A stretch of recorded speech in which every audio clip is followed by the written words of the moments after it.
This conference give will me a now be recorded. Go. I just lost everything. We can hear you. No, You can hear me? Okay. I'd like to call the Finance Committee meeting to order. Can we have the Pledge of Allegiance, please?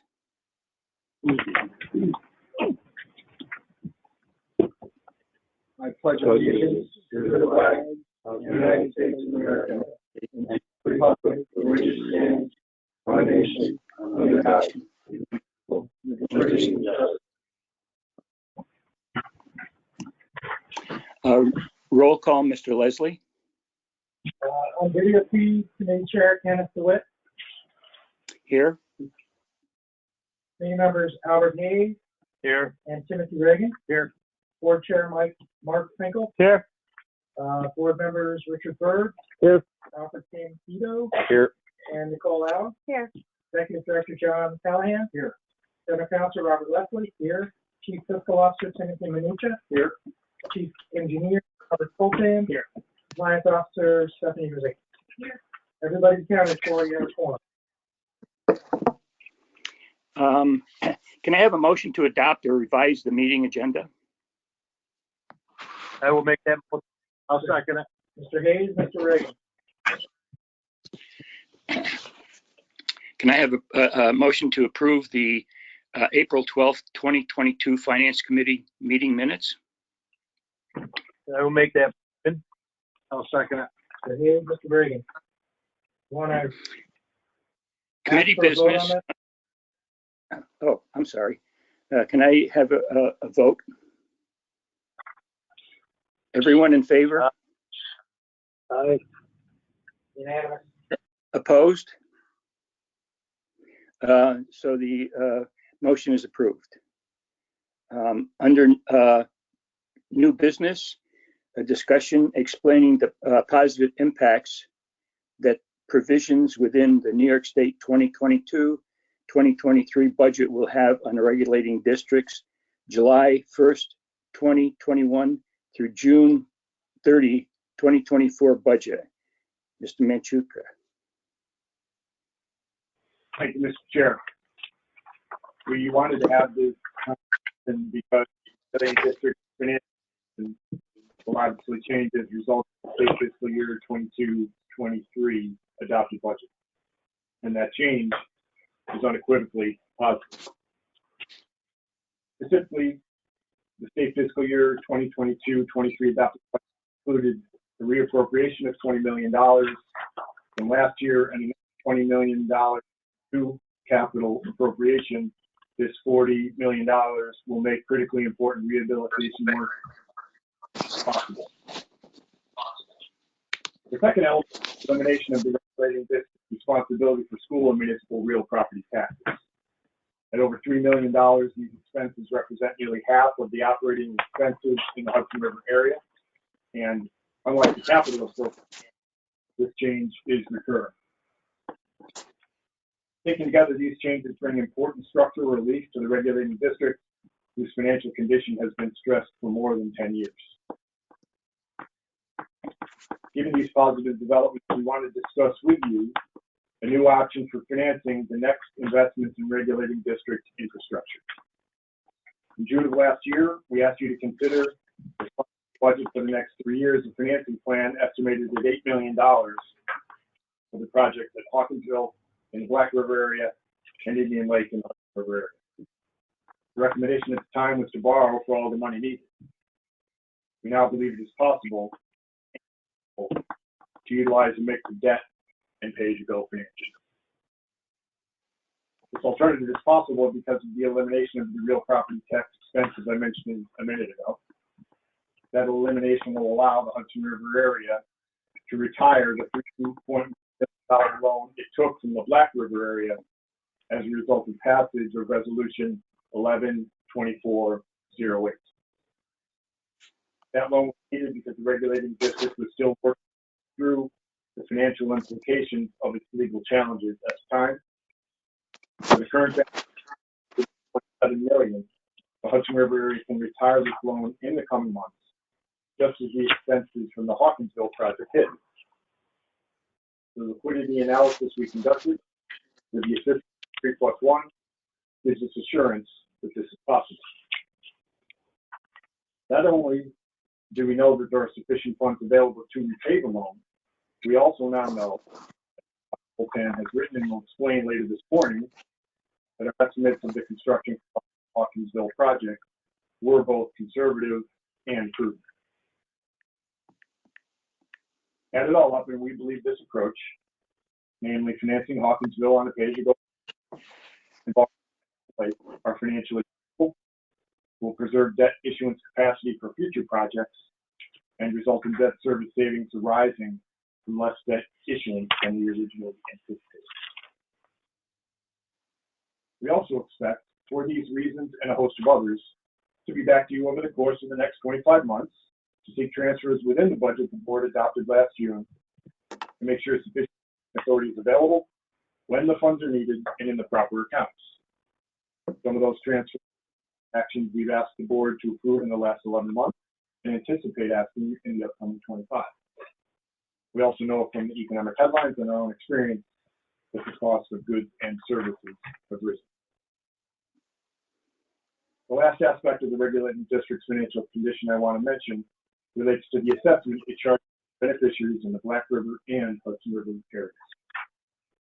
The regulating district's enabling statute requires that the assessment approved by the board last June remain equalized and fixed across the individual fiscal years of the current triennium, which ends June 30th, 2024. We do expect that the assessment for the upcoming triennium, starting on July 1, 2024, will be meaningfully reduced, absent unforeseeable changes to the regulating district's statutory and or operating environment. At this time, it would be pure speculation to venture a guess as to what the future assessment will be. Rest assured that we will continue to take every action possible to reduce the assessment, while at the same time continuing to fulfill the regulating district's flood protection and flow mitigation mission. With that, I'll now stop and answer any questions you have about the regulating district's finances. Oh, great report. Great things. No other questions? Then I'd like to have a motion to adjourn the meeting. Make that motion. I'll second it. All in favor? Aye. Motion to adjourn has been approved. We're out. We ready?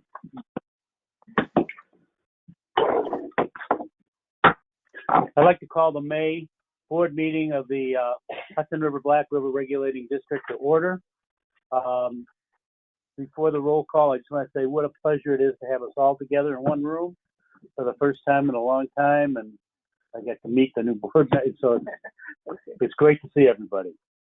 And it's great to have all these guests. This is wonderful. Roll call, Mr. Leslie. Board Chair Mark Finkel, Here. board members Albert Hayes, Here. Richard Bird, Here. Timothy Reagan, Here. Albert Candido, Here. Nicole Allen, Executive Director John Callahan, Here. General Counsel Robert Leslie here, Chief Fiscal Officer Timothy Minucha, Here. Chief Engineer Robert Fulton, here, Compliance Officer Stephanie Bezicki, here, and on video feed Board Member Kenneth DeWitt. Here. All accounted for. Thank you very much. I need a motion to adopt the meeting agenda. There's no need to revise. I move. I'll make that motion. And Mr. DeWitt. DeWitt seconded. Okay. All in favor? Aye. Aye. Any opposed? Introduction of guests. It's my pleasure to introduce the supervisor and our host for this meeting, Bonnie Baker.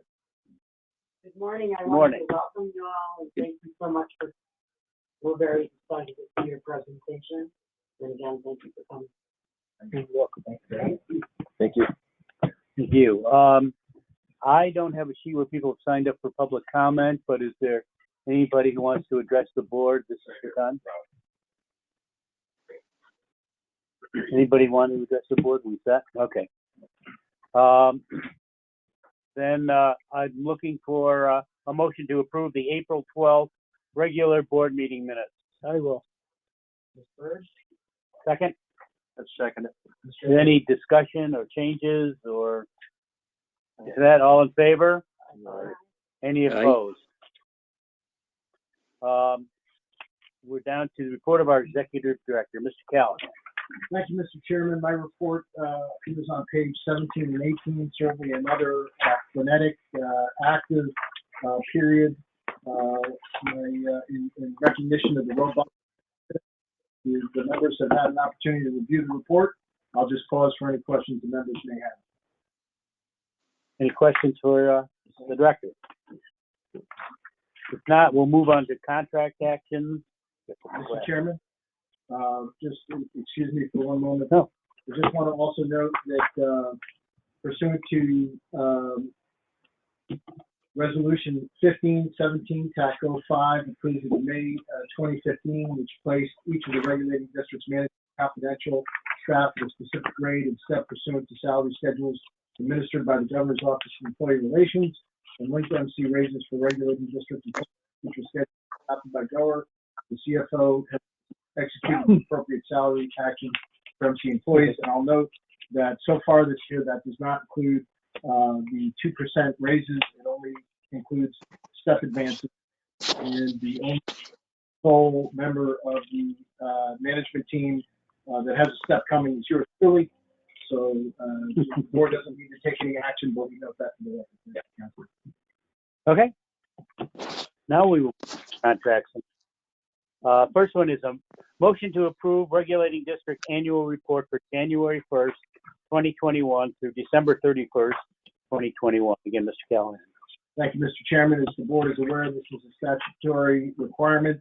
The annual report includes a lot of information from our chief engineer, extensive financial information, and is filed each year. This is the annual report that the board approves this month, is part of the annual ABO submission, but not the only part, which will be filed 90 days after the close of the fiscal year, by September 30th, 2022.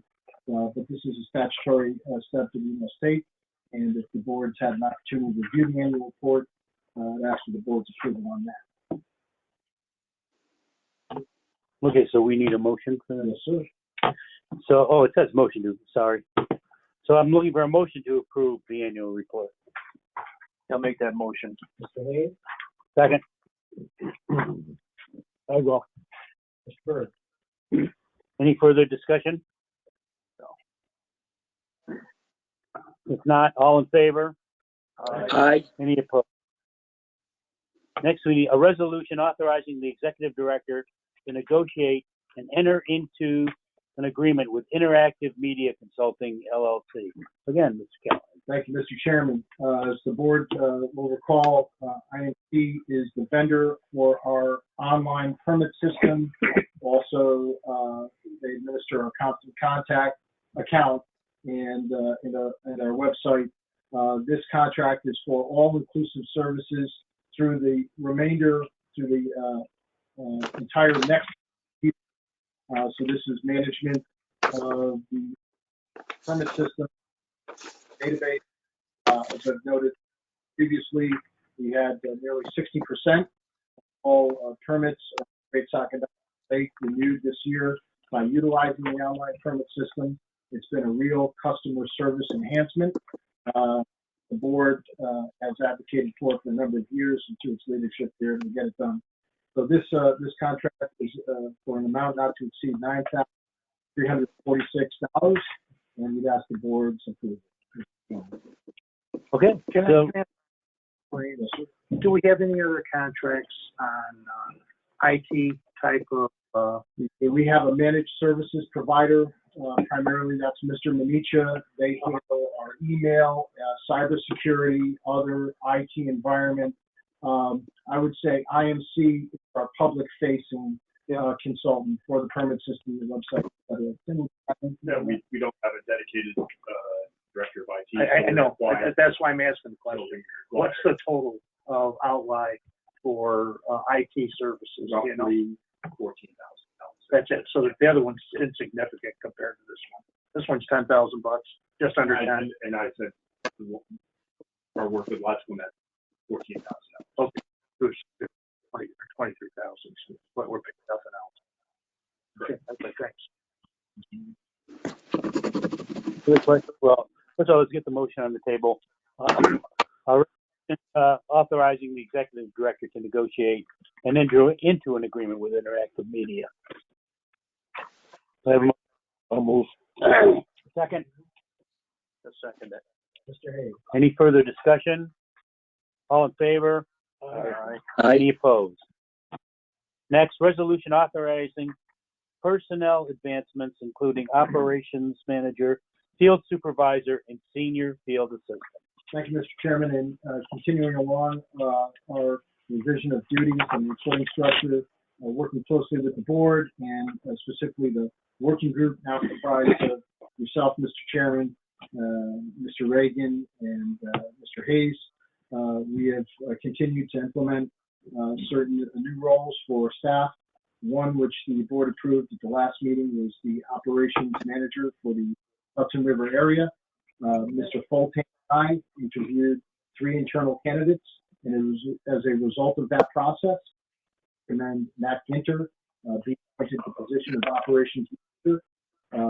In addition, we recommend the promotion of Dan Kiskis, who is a senior field assistant in the HRA, to field supervisor, and the advancement of Danielle Thorne, who is a field assistant to senior field assistant in the Hudson River area office.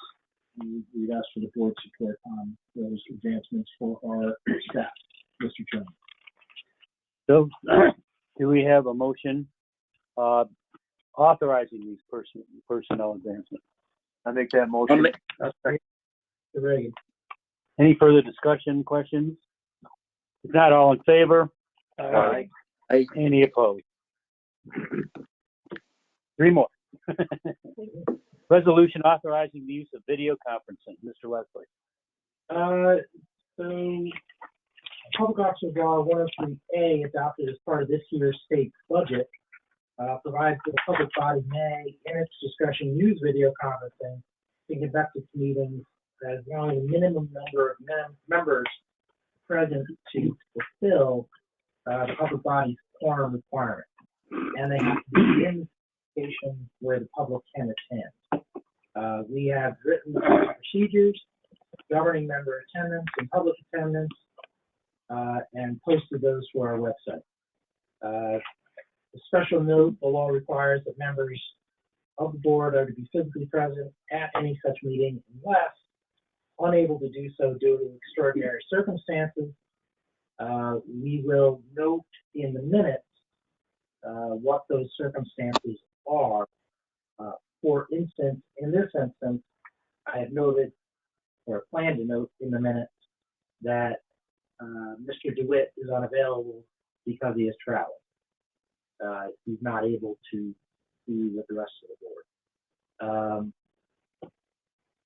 We won't get terribly detailed about anybody's particular reason for not being able to attend.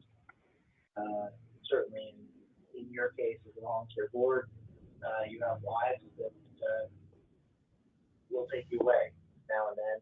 We would love to have you participate through video whenever that is possible. But in order for that to happen, we have to have a resolution authorizing the use of video conferencing for board meetings and adopting the written procedures that are in draft form on the website. And that will cover regular, special, committee meetings, subcommittee meetings, where we ever form a system. That's an obvious question. Well, actually, another question. The answer is probably obvious, but if you didn't have the quorum possibly together physically, then you couldn't hold a board meeting. That is true. And in the case of this body with all of its state statutory regulations, what happens if we fail to have a board meeting? It just has to be made on another date for that month. Right. I mean, that has happened in the past, and what we have done is basically held a special meeting within days or a couple of weeks of the regularly scheduled meeting. But typically, we know far enough in advance whether we will have a quorum that we will simply modify the schedule of the regular meeting to ensure that when we hold that meeting, we will. And when does this all take effect? Under the new video conferencing requirements were enacted as part of the state budget, which took effect on April 1st. I believe it's June 1st that we had to have something in place. So still living in our COVID years, Yep. where just a couple months ago we had several positives amongst the staff, a couple positives amongst board members, and we actually held a video meeting where I don't know if anybody was in the office other than who was there. I don't even remember on that one, but it was just, you're right, there was just two of you in the building. So are there any provisions for exceptions as such in this policy or in the statute? I don't believe those have been flushed out yet by the Committee on Open Government. In having conversations with those persons who negotiated this for the governor's office, we have been instructed to be as liberal as possible to ensure that we continue to do the work of the state until such time as somebody or two says no, or the courts dictate that some meeting somewhere was not held properly. We are about as above board as we possibly can be, and with video conferencing, we are actually more inclusive than we are typically when we're in a room. So I don't know that we're going to be the tip of the spear for that decision making. Can I just clarify one thing, Counsel, and tell me if this is true, that we could have members at multiple locations, so long as those locations are also publicly noticed? Yes. And those members, even if they're participating with each other by video conference, would constitute a quorum? Right. Now, we've done that before. We at one point noticed a meeting at Longboat Key in Florida. Not that anybody showed up, but it was noticed, and we're in compliance with the open meeting.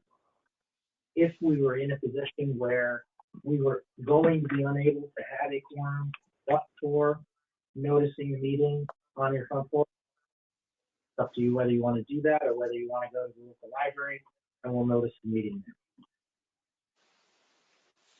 there. Okay. Thanks. Okay. Any other comments, questions? If not, I'd like a resolution authorizing the use of video conferencing. I will. Second? I'll second. Mr. Reagan. Any further discussion? All in favor? Right. Any Aye. opposed? Next, a resolution to adopt domestic violence and workplace policy. Mr. Zicki. Thank you, Mr. Chairman. The domestic violence policy begins on page 30, and the resolution can be found on page 29. Framing this domestic violence workplace policy mirrors the policy model developed by the New York State Office for the Prevention of Domestic Violence, OPDV. The policy has been revised to include updated language from OPDV related to orders of protection. Specifically, Section 3, Item C, Workplace Safety Plan, found on page 34 of the board packet. Employees are encouraged to bring their OP to the attention of the compliance officer and or general counsel. Anyone at any of our facilities is in a domestic violence situation, we encourage staff to reach out to either me or to Rob Leslie, and we will provide information on services and support. If you have any questions, if not, the resolutions on 39, and staff would recommend the approval of the changes reflected from your state.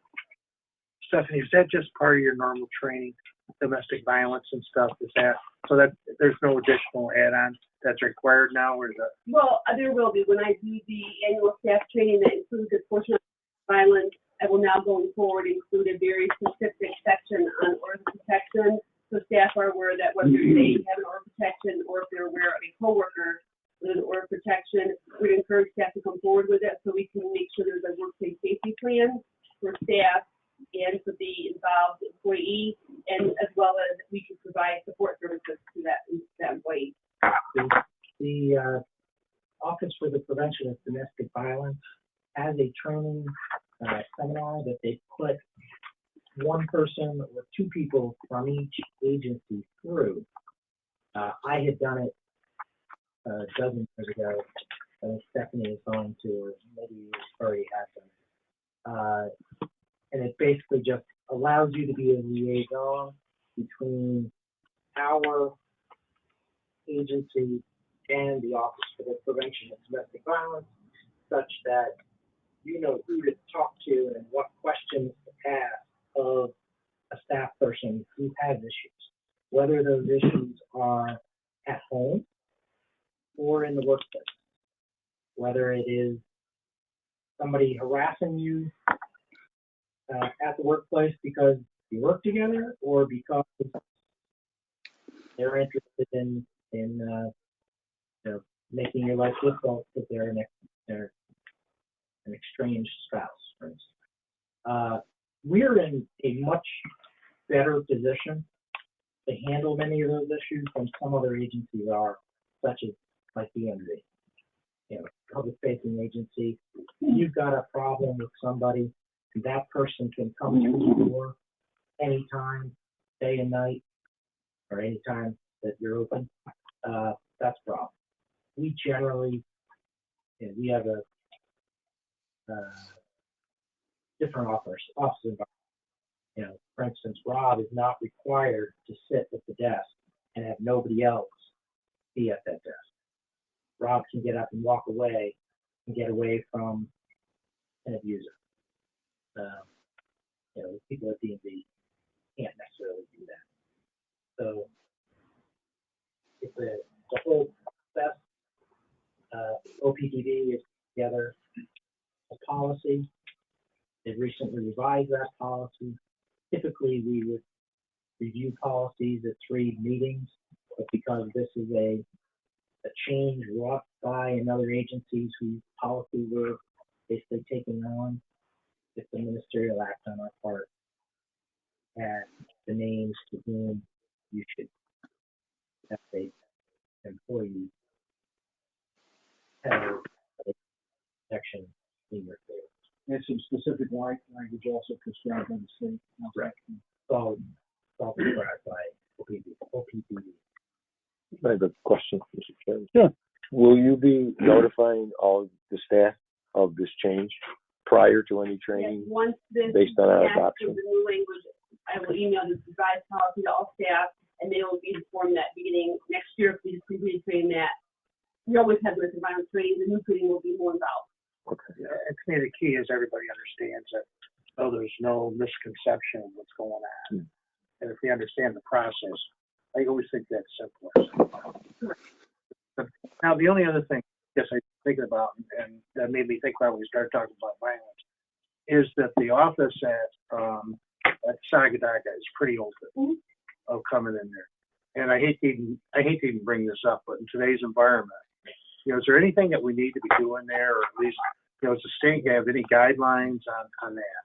So 10, 12 years ago, when this first came up, I think it was some of them brought it up and made a big push on this issue. And we had to undertake a review of each of our offices.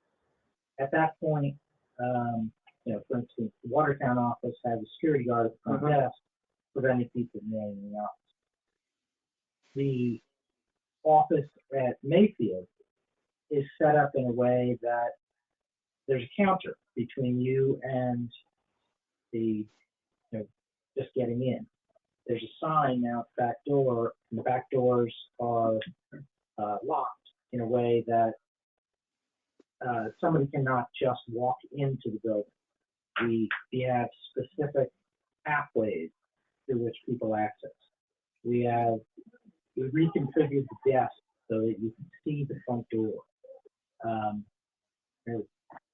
We are not in a high-risk position where we need to station a security guard at the desk or have an armed guard or limited access to the building. Those are all things that are available with help from the state if you're in that position. I was strictly limited access. That's all I was thinking about. I don't think we need a card. So we training a couple of years ago. Yeah.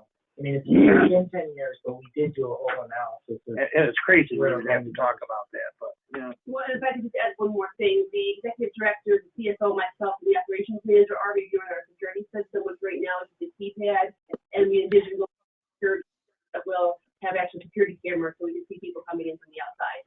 That's specifically at the Mayfield. At the Mayfield office to provide extra security. Yeah, the Albany office has a guard. The Watertown office has a guard. Stillwater has remote. I guess the Stillwater is probably the only place we probably don't have a lot of work. Right. They'd never get out afterwards. Well, with that said, I need a resolution to adopt the domestic violence and workplace policy. I'll make that resolution. Do we have a second? I second that. Again, all in favor? Aye. Any opposed? And last on contracts, resolution to award Hawkinsville Dam remediation construction work to the Environmental Service Group. Mr. Fulton. Thank you, Mr. Chairman. Memorandum is on page 40. It presents the bid process and evaluation of bids received for completion of the Hawkinsville Dam remediation construction work.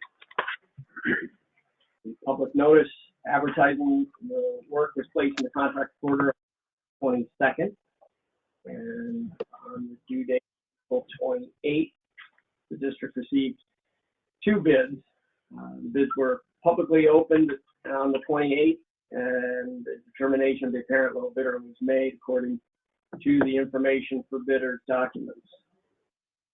The engineering consultant for the district, Kleinschmidt Associates, estimated the total probable cost for Hawkinsville to be $2.347 million to complete construction. And the 2 bids that we received, one from Environmental Service Group, the other from Tioga Construction Company, were $1.72 and $1.85 million respectively. We've reviewed the bid for compliance with the bid documents and identified Environmental Service Group as a low bidder, and have reviewed Environmental Service Group's evidence of experience completing similar construction and confirmed that Environmental Service Group has the experience necessary to responsibly and reliably complete the work. The district staff recommends conditionally awarding the work to the Environmental Service Group, Inc., and seeks board acceptance of the recommendation and authorization to form a contract to complete the work, authorization for the executive director to execute an agreement in the amount of $1,722,015. I'd be happy to answer any questions For Mr. Fulton, any questions, Mr. Chairman? I just want to commend him and his colleague Mike Mosier in really getting to the point where we are entering a new phase of really investing in our critical infrastructure, which is one of the first things the chief engineer raised with me when I came aboard 3 years ago. Thanks to some great work on the part of our CFO, some very good luck in terms of New York State budgets, 2 consecutive budgets. We're finally in a position to move forward. This is just the first, as we'll hear in 15 minutes with Arcadis's presentation on the design alternatives for Six Lake and Old Forge. We are now entering a phase over the next several years where we're going to be making significant investments, and or the state making significant investments in critical infrastructure under our jurisdiction. So a big moment for the regulating district, and again, congratulations. Yeah, I was going to say, It's really nice to have this Hawkinsville moving forward. We've been talking about it for so long. I will add that it's been probably almost 19 years of various studies and evaluations and that we've gone through. So it is nice to get to this point. Finally And this is not a big dam. And this is not a big deal. It's a place to start. Yes, it is. Well, it's with pleasure that I ask for a resolution to award the Hawkinsville Dam remediation construction work to the Environmental Service Group contract. We should put the price in there. The price of $1,700,000. $22,015. Do I have a second? Do I have a I'll motion? make that motion. I'll second it. And she'll second. Yeah, Miss Bell. Sure, you're silent. Spending I money. know Working my way in. Any other questions or comments? All in favor? Aye. Any Aye. opposed? Motion passed. Staff committee reports. Mr. DeWitt, Finance Committee report. Thank you, Mr. Chairman. Since everybody has been sitting through the Financial Committee report, this will be your last time to ask any questions. So discussions of explaining the positive impacts that provisions within the New York State 2022 to 2023 budget will have on the regulating districts, July 1st, 2021 through June 30th, 2024 budget. Any other questions? Are there any questions? I have none. We need a motion to approve this? I don't think so. We may be back with some homework for the board at the next meeting. but Okay. nothing for this one. Next, General Counsel report, Mr. Leslie. My report is on page 44, and we have time. I'll answer regarding that. But I would like that the financial disclosure statements for each of the board members and certain members of staff are due on May 16th. Noted May 15th, that falls on a Sunday, so Monday the 16th. Questions about how to fill out electronically?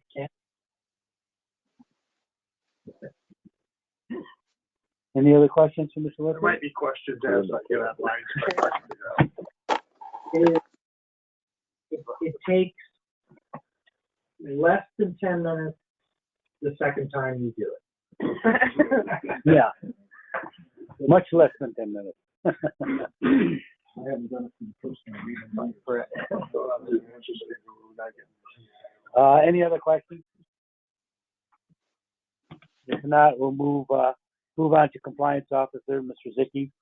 Thank you, Mr. Chairman. My report can be found on page 45. A few items worth noting during the reporting period. I completed the monthly audit of our Ethics Commit database. All appropriate procedures are in place. As I mentioned a few minutes ago during our training, I did develop and provide annual mandatory training to all staff. Training includes such things as sexual harassment prevention, workplace violence prevention, equal employment opportunity, cybersecurity awareness, and driver safety. Our fourth quarter MWBE and SCVOD reports were prepared to be submitted. And lastly, on pages 46 through 48 are the contract status sheets. They are included in each board packet for your review and satisfy the public authority law requirements. If you have any questions, if not, that completes my report. Any questions or comments? If not, we will move on to the Chief Fiscal Officer, Mr. Minicha. Thank you, Mr. Chair. Cfo report can be found on page 49 of your packet. I'm happy to report that the regulated cash position remains strong, as it is roughly 10.5% higher than it was at the same time last year. Year-to-date spending on our least seasonal items, approximately $119,900, or 2.1% above last year levels. We spent a fair amount of time talking finances this morning, but there is one more item that I need to bring to the board's attention. In January of each year, the regulating district, like other employers, issues W-2s to those who have served as an employee during the prior year. These are complicated documents that change each year, As federal and state government makes changes to laws affecting employee compensation, and the regulating district makes changes to its employee benefit package. Like any other task that a person undertakes once per year, it's a challenge for us to stay abreast of and develop a deep understanding of these changes. We do our best, but for each of the last 3 years, our best has not been good. A few weeks ago, one of our employees received a notification from the New York State Tax Department that the employee's income tax filing was inaccurate.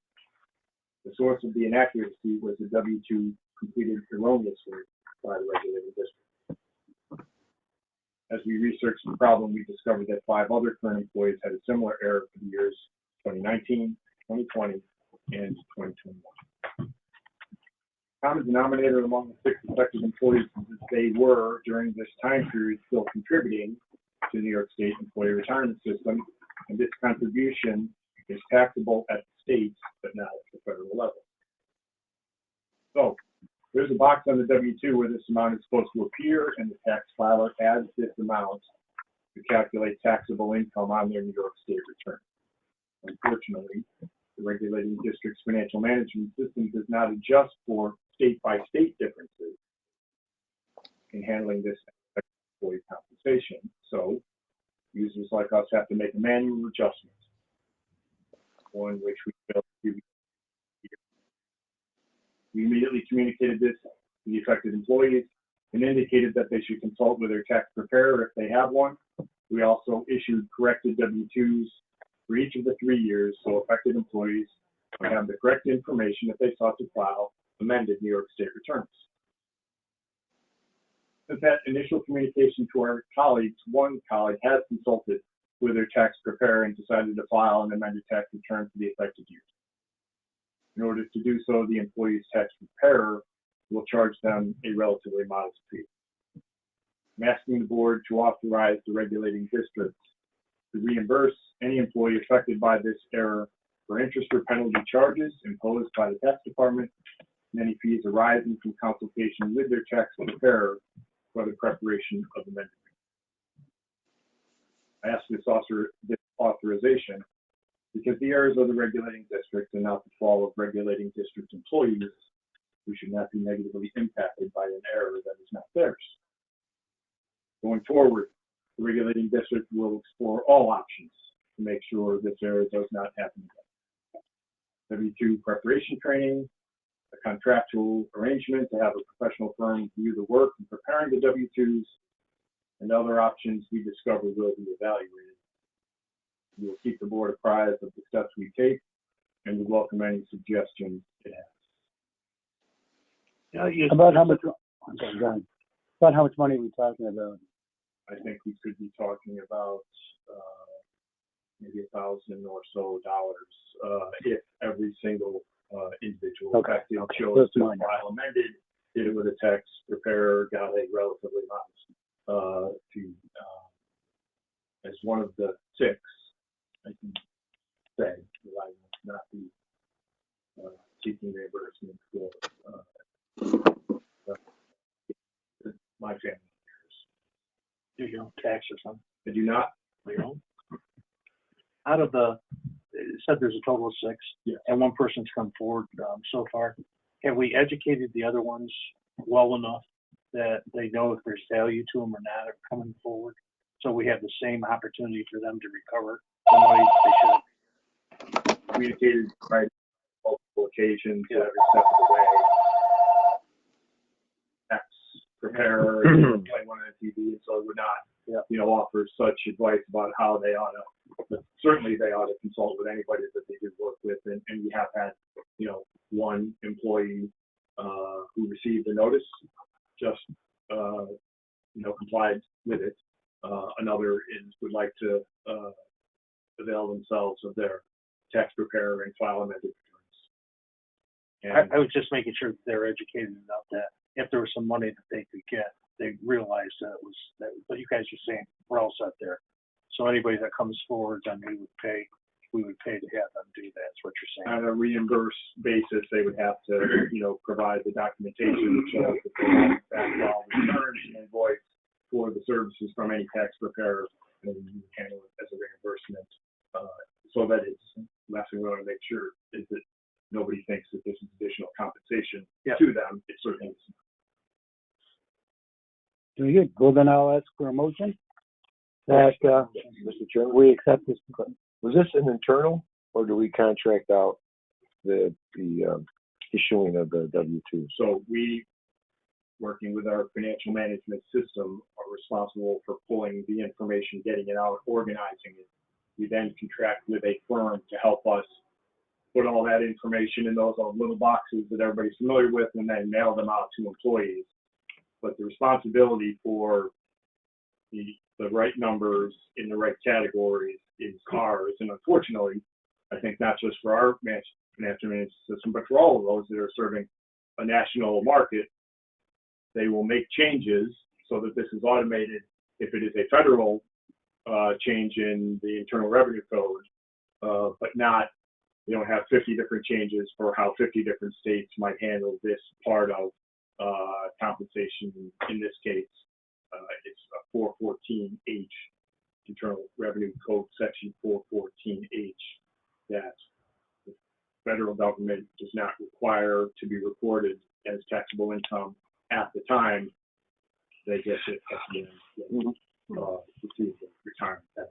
So not from a judgmental, punitive angle, but more of a forensic auditing angle. Do we know wrong, where it went wrong, and is there now corrective action in place? Yes, and yes. So it never happens again. That for moving things Thank you very much. But you mentioned you were going to take a look at other options, though, too, Tim. Yes, To make sure it didn't happen again, too. without Right? question. So we'll be hearing back from you at some point in time saying, hey, what we think our next steps are to keep this from happening. Absolutely. Okay, any other comments? If not, now I'll ask for a motion to authorize the paying of those expenses. I'll make that motion. Second? I'll second it. Any further discussion? All in favor? Aye. Any opposed? Finally, the report of our chief engineer, Mr. Fulton. Thank you, Mr. Chairman. The report begins at page 73. Summarize by saying, in April, we had above average precipitation in both watersheds that we have, as indicated by the graphs that are included in the second half of the report. Refilled all the reservoirs, all with the exception right now, and today, of the exception of Six Lake, and actually making releases out of the reservoirs, with the exception of Six Lake, to maintain a bit earlier in the year than normal, but to begin maintaining those summertime elevations we usually experience and see after the. Happy to answer any questions. Any questions? Thank you. That concludes the reports. And now we're going to move on to the presentation of the design alternatives at Six Lakes and Old Forge. I turn the meeting over to them. Yeah, thank you, Mr. Chairman. We have from Arcadis, Michael Kozer, Eric Lanzera, and Emily Carlson. And they will be giving the presentation on the status of the Old Forge Six Lake remediation project.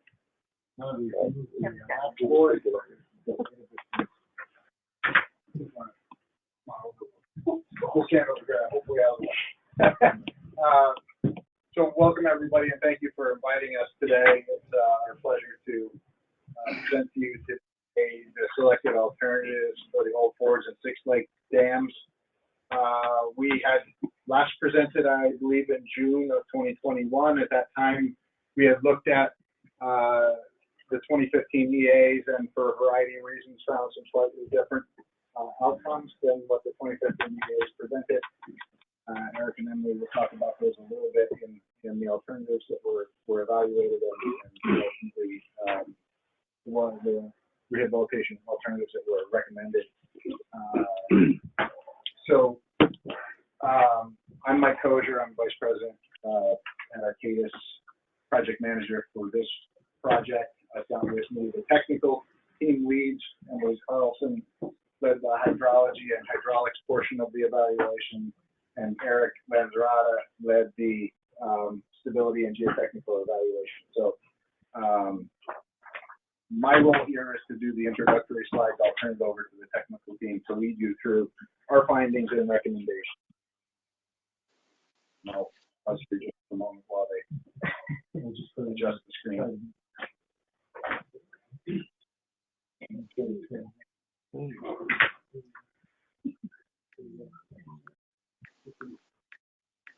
Thanks for your live television, everybody.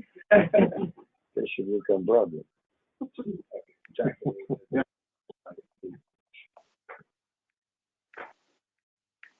So our agenda today, we're going to review the scopes that are getting completed. Then we will present the Six Lake Dam summary of analysis findings, alternative, and similarly, we'll go through the Old Forge summary of analysis findings and selecting the allocation alternative. Stuff is cut off there. And then at the end, we'll have time for some discussion of next steps. Actually, I think it's a projected issue. It's not the, it's cutting off the view of the. Oh, it is. Oh, okay. Yeah, so just bear with me for a second. Again, I'll give you Your keystone adjustment.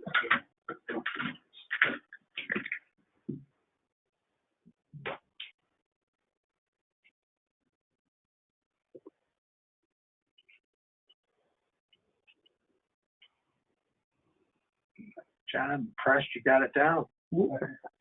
and this will just take a minute.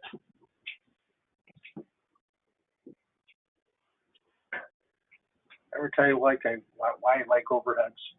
The old flip-flop overhead. Yeah.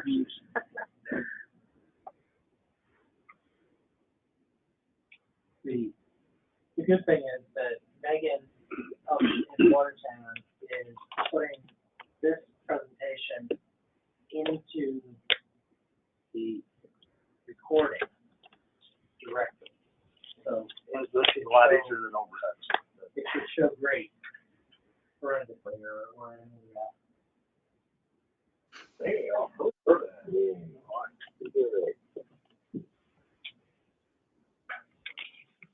Nose is on quick. Many Buffalo Bills football games. So we've got can't miss kickoff. Okay. Next one. Yes. So, as I mentioned, we've reviewed the 2015 EA for the scope that's been completed. We found for a variety of different reasons, some slightly different results in our calculations and evaluation. However, the outcome is basically the same. The spillways for both dams are undersized. The low-level outlet is insufficient to pass the 90-day, or excuse me, the 90% drawdown in the 14 days that's required by the regulatory agency. So both dams, the result is effectively the same, but the outcome is slightly different. The spillways need to be larger, et cetera, and Emily and Eric will talk about those. So we looked at them independently, and you know, as we found those discrepancies, we had to dig a little deeper and look a little closer. For example, we had information that the previous consulting firm didn't. We had bathymetric and topographic survey that wasn't available to them at the time. So those kinds of things led to different results in stability and so on and so forth. Eric and Emily will talk about those. We evaluated 3 alternatives for each dam. We looked at an inflatable weir rehabilitation, which would have less of a footprint impact on the resulting rehabilitation, but it came with operational challenges and would require more maintenance long-term than other alternatives. We looked at a labyrinth spillway rehabilitation alternative.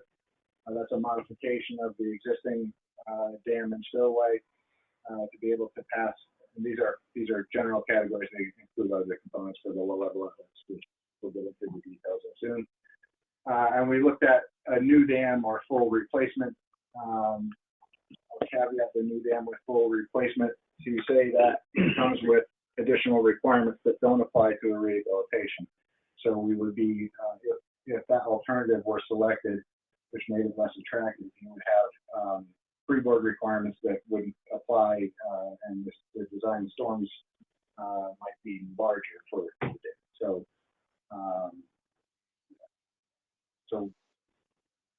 then we'll present to you the rehabilitations that were selected and this rehabilitation selection criteria. So with that, I will turn it over to Emily, who will talk about the hydraulics and hydrology of Six Lake Dam. We're gonna first walk through front to back Six Lake, and then we'll do the discussion for Old Forge. We're gonna go upstream, downstream. So right off the bat with these dams, what we look at is the hazard classification. You're probably a little familiar with these. We have Class A, B, and C. Class B being the highest hazard that a dam can be classified as. And Six Lake is a Class C dam. We confirmed that with our analysis, which agrees with what the previous consultant saw as well. Looked at the hydrologic characterization of the watershed had some great data that had been collected previously, so we were able to calibrate the watershed against our computational analysis that we were doing, and came up with the graph that's kind of hard to see on the right there, but that's just showing you the field data that was collected compared to the computational data that we used to then size the dam based on this theoretical FDF that spillway design flood that could happen in an extreme precipitation event. So as we regard to this analysis, we noted that the spillway at Six Lake is significantly undersized for the current regulations that are required by New York State DEC. Right now, what we're predicting is that if this theoretical largest storm event were to occur, the dam would be overtopped 1.6 feet. If the low-level gates are closed, if the low-level gates open, that overtopping is reduced, but it's reduced by 1 foot, and that overtopping can result in a very serious underlying if something like that were to occur. So that is a big point of our analysis and moving forward to the design. That's something that we identified as a primary driving factor in our design solution. In addition to this way, there's also the low gauge, the other hydraulic component of these dams that we're looking at. The require that the impounded reservoir must be able to draw down by 90% volume in 2 weeks, 14 days.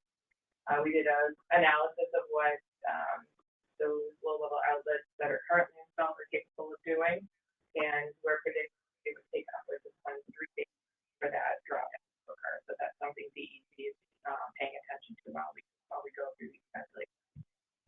And that's for that drawdown duration that makes up for this. And with Six Lake consideration given to the downstream culvert.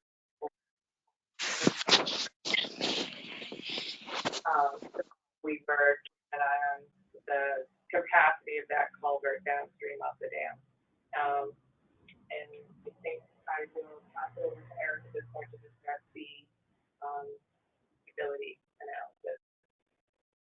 So we conducted stability analysis for both the embankment and the spillway. They're two separate structures, constructed differently. Embankment being primarily compacted soil, spillway being a concrete structure. Based on the analyses, we were able to update the cross sections of the embankment to define the topography we had. Spillway based on spot elevations but matched historic drawings, so that didn't change very much. We recalculated the factors of safety. Some variations in the hydraulics that came out as the updated hydraulics. In addition to that, the seismic coefficients for the region have changed based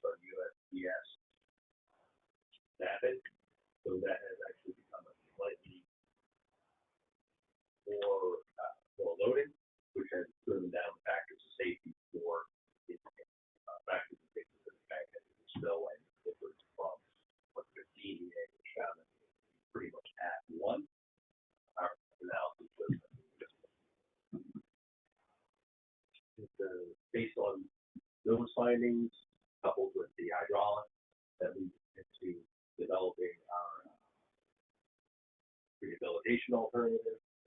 So, talking with the board, we came up with a selection criteria, which was evaluated as part of this process with the regulatory requirements, primarily for hydraulics for stability. We looked into the effective feasibility, making sure that everything that is presented is buildable, that it would be effective in meeting the goals of projects. We looked at long-term reliability, which was touched on earlier. So we look at what a long-term maintenance for and just the ability to constructability. Site to serve is expected to implement each of these. The impacts on the community. We understand that in this area, these dams are very important to the residents of the town. So minimizing the impact definitely a consideration. Long-term operations and maintenance also to minimize the board's ongoing expense. Long and short-term risks, we looked at the short-term risk of construction versus long-term risk of what is a potential down the road if we implement these through the immediate change in regulations or just more development in the region. Aesthetics was considered. Again, each of these will have a impact, but it is just due to the nature of rehabilitating the dam to make them more stable to allow them to pass the water. Owner desirability was considered, as well as long-term life cycle costs. Based on these criteria and discussions with the board, we're looking at presenting the preferred alternative being the construction of a labyrinth spillway as a rehabilitation. This would allow us to increase the hydraulic capacity of the dam, address stability, and address additional maintenance items that were identified earlier in the project cycle. So, as part of this project, there's actually three slides here which will kind of expand on one another. The existing outlet structure, shown as number 1, would remain in place. We would add the concrete labyrinth structure extending from that into the embankment, and we would add an additional gate structure to address the drawdown capacity. Downstream of the dam, there will be additional concrete training walls, energy dissipation, and spillway chute.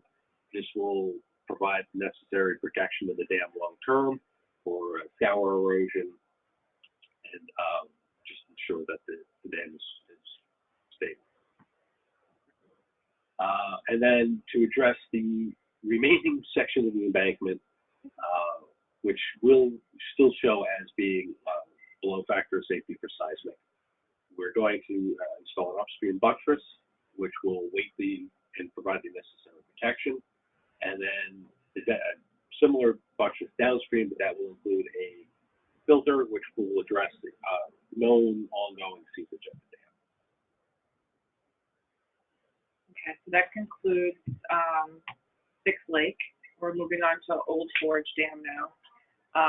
So that same hazard classification review we started out with, Old Forge is a Class B hazard, so that's intermediate, not as high as Sixth Lake. And that's due to the downstream infrastructure. If the dam were to breach during a flood event and cause downstream flooding, the impact of Old Forge Dam breaking is significantly less than the impact of the Sixth Lake Dam going through the same failure event. Went through the same exercise of looking at the hydraulic characterization of the watershed, make sure that we're accounting for what runoff was coming from the surrounding areas into the watershed appropriately while we went through this development of the theoretical spillway design flood for the dam. We determined that the existing spillway would not be able to pass the spillway design flood, and that the dam would be overtopped by 0.7 feet when the gates are closed, and when the gates are open, it'll be 0.4 feet. And just to note the difference between the gates being open and the gates being closed, the DEC does require that this analysis be done with the gates closed, so that you're kind of in that worst case scenario. If we don't have an operator available for whatever reason to open those gates during a flood event, that would be the condition where the dam needs to be able to maintain structural stability and pass the storm appropriately. And another thing to note, the Class B dam does have a different maximum flood that it needs to pass. It is a smaller flood, so that was working in our favor on this dam as well. The low-level outlets for the Old Forge Dam have the same 14-day drawdown duration for 90% of the impounded area. The impounded area for Old Forge is quite significant because it does have the chain of lakes upstream of it. There are some cutoff points that work in our favor, but it is quite a large volume that the dam needs to pass in that duration. Expected drawdown is 23.6 days with the existing low-level outlets, and both the spillway and low-level outlet capacity issues are addressed with the design we're presenting. At Old Forge, we analyzed just the spillway because the embankment sections are pretty much non-existent. We noticed during our analysis and review that there was significant discrepancies, so that led us to reperform the analysis in its entirety. What we found was that the factors of safety for the dam are significantly below 1. Obviously, there are outstanding factors we cannot account for in the analysis and approach that we have to undertake through the regulations. With that said, obviously the dam has been here for the past 100 years, so it is stable, but through a pure numerical approach, we cannot present the situation to the DEC that says the dam is stable, which is part of. There are a variety of underlying factors, some of it being the updated topography we have with the survey, some of it being additional hydraulic loading from the revised flood analysis that was performed. Again, some of it being the seismic coefficients changing since the last analysis was performed. That said, we then took the same selection criteria, applying these to the various alternatives available to us, which led us into the selection that, again, a labyrinth spillway is the most feasible to be constructed as a rehabilitation of this structure. Similarly, to address the needs for the hydraulic needs as well as the stability needs, we'd be installing a new labyrinth structure to pass the spillway design flood. There'll be a new outlet structure with gates to be able to do the required drawdown and allow the board to manage the water levels. We'll have the concrete spillway chute with the necessary side draining walls, energy dissipation. Here we do anticipate that in order to maintain to address the freeboard requirements, there's going to be the need to tie the structure into the adjoining topography. That'll be towards this building in particular, and also into the hillside on the other side. That will address as the spillway design flood occurs, we'll be approaching this very small 0.1 feet of freeboard. Yeah, we're just able to pass the spillway design flood with this design alternative. The distance between the top of the flashboard and when the water would start going over the top of the dam is very small. I think we're talking about under 2 feet. So in order to maintain that, in order to make sure that during the spillway design flood, the water doesn't literally go around the dam and find a way downstream, we would tie into the adjoining topography. And with that, I believe that's the last one on that. We have had the call with the DEC and the board and discussed presented this alternative alternatives for each of these dams. Generally, the DEC is on board with what we've presented, and at this point, we proceed moving forward to present these preferred alternatives in the preliminary basis design report and begin the permitting and design and development of the design documents.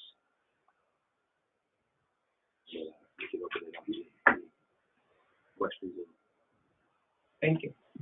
So I just want to add something before we get into the weeds of the details, because I know you have lots of questions about what the dam arrangements will look like. We are still at a very conceptual level. The detailed design is kind of our next step. We'll need to develop the basis of design report, which will go, if right now we're at about a 5% conceptual design level, the basis of design report is at maybe 30%, maybe slightly more than 30% of the design. So we need to now take this concept and bring it to reality with design. It will take some time to do that. There's several months to get to the basis of design report, and then following that, there's many months of 60 and 90% design, which we will include the regulating district on in those internal submissions. The basis of design report will be reviewed by them before we would share that with the state DEC. So that's kind of where we are, and I guess we'll open it up to questions if you have any. Excuse me. Anybody have any questions or comments? And certainly I even open it up to my visitors here. If anybody has any questions. And I'll just ask, I think Megan Cole in Watertown has gone back to the regular camera view, and thank her for sharing that presentation as we went with our remote watchers out there.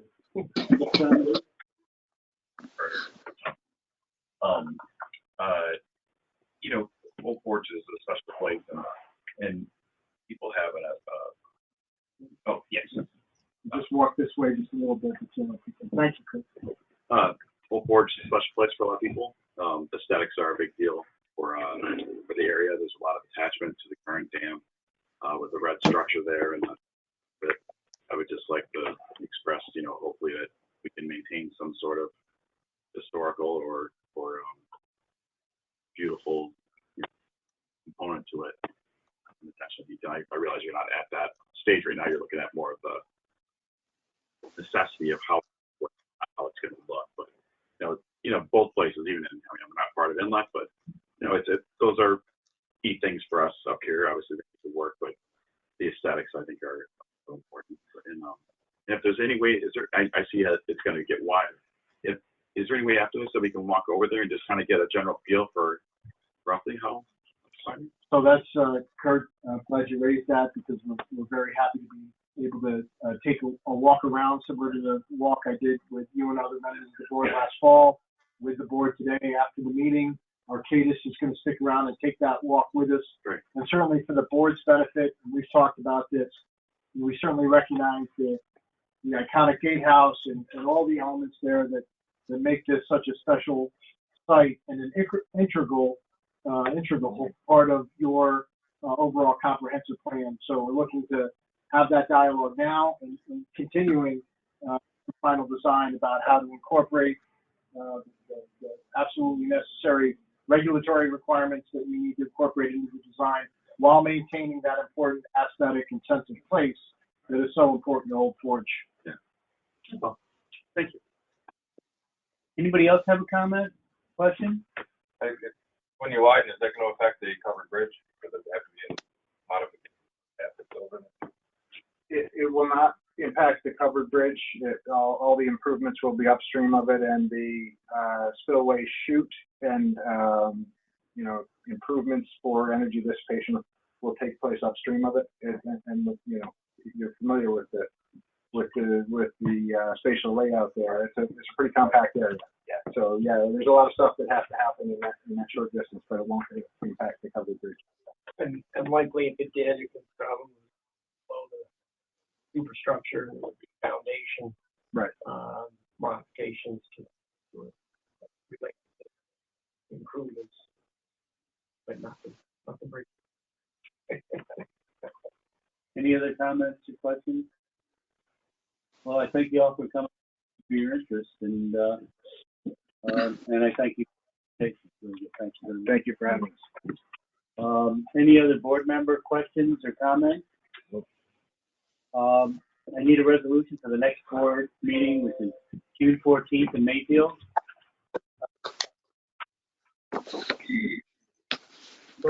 Favor? Aye. All right. Any opposed? Resolution to adjourn? Take that. Second? I'll second. All in favor? Aye. For 10. Thank you very much. That was a long.